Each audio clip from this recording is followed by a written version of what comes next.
You are aware that we have been facing flooding challenge in Nyando. And this dam has been in plan since time immemorial, but it has never seen light at the end of the day. I want to state without fear of contradiction that during the current term of the fifth administration, we will do everything possible to ensure that Korusoin Dam sees light at the end of the day.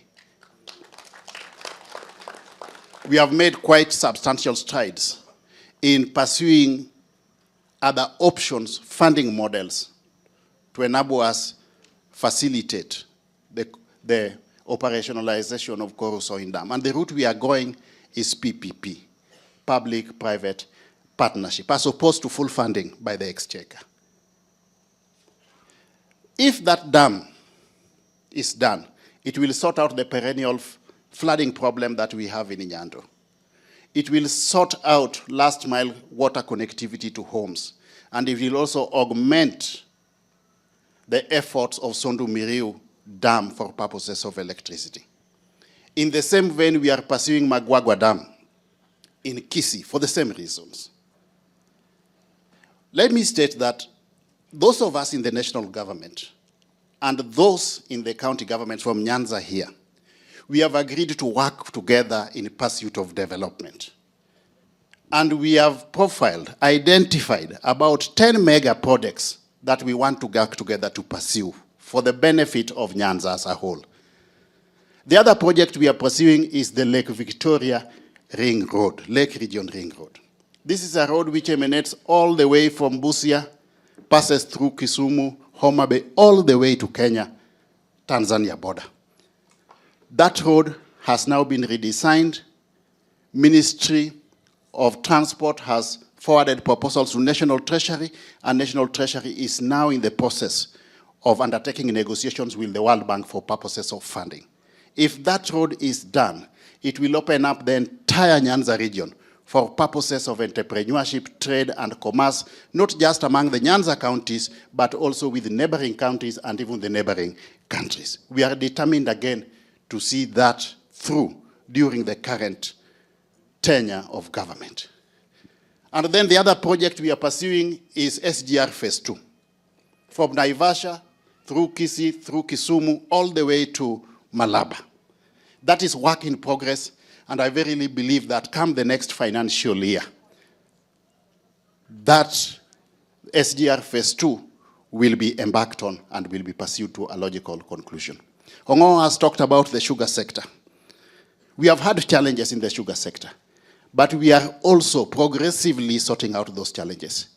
You are aware that the long outstanding farmers' arrears have now been fully sorted out. We have also substantially sorted out the salary arrears accruing to staff in the sugar companies. We are now moving to the next level of ensuring that those sugar companies again attain full capacity utilization level by way of revitalization through private sector investment in the sugar companies. Not sale. Let me repeat, not sale, but through lease. The other project that we are pursuing is expansion and upgrading of Kisumu International Airport. We want to export our produce from the farm and fish from the lake direct to European markets through Kisumu International Airport. The Kenya Airports Authority has already come up with a master plan for the upgrading of that airport, more so from a cargo perspective. And that is why we are determined to pursue the upgrading of Kisumu International Airport.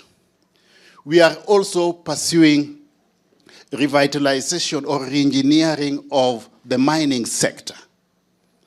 If you go to Makalda, for example, in Migori, or Saradidi or Lumba in Asembo, or Wagusu in Sakwa, the only indicator that attests to mining having taken place is big gaping holes which are left unattended. We want to reverse that by changing the policies and laws and regulatory framework so that anywhere where there is any mineral mined, including iron ore in Homa Bay, a substantial proportion of the proceeds of those mining must accrue to the local people for the benefit of the local people.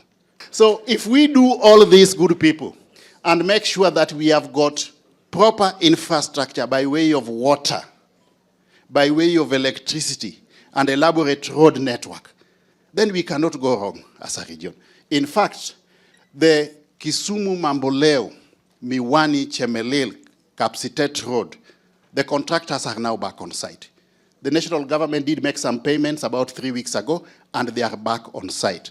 As national government, we will meet our part of the bargain to ensure that we make periodic payments based on attainment of milestones so that that road is fully done.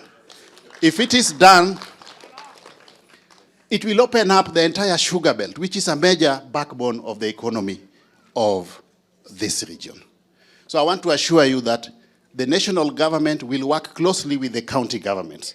The two levels of government are distinct and independent, but they are also interdependent and collaborative. That is why as national government, we are working closely with the county governments based on the comparative advantages of Nyanza as a region so that we can revitalize the economy of Nyanza, informed by comparative advantages.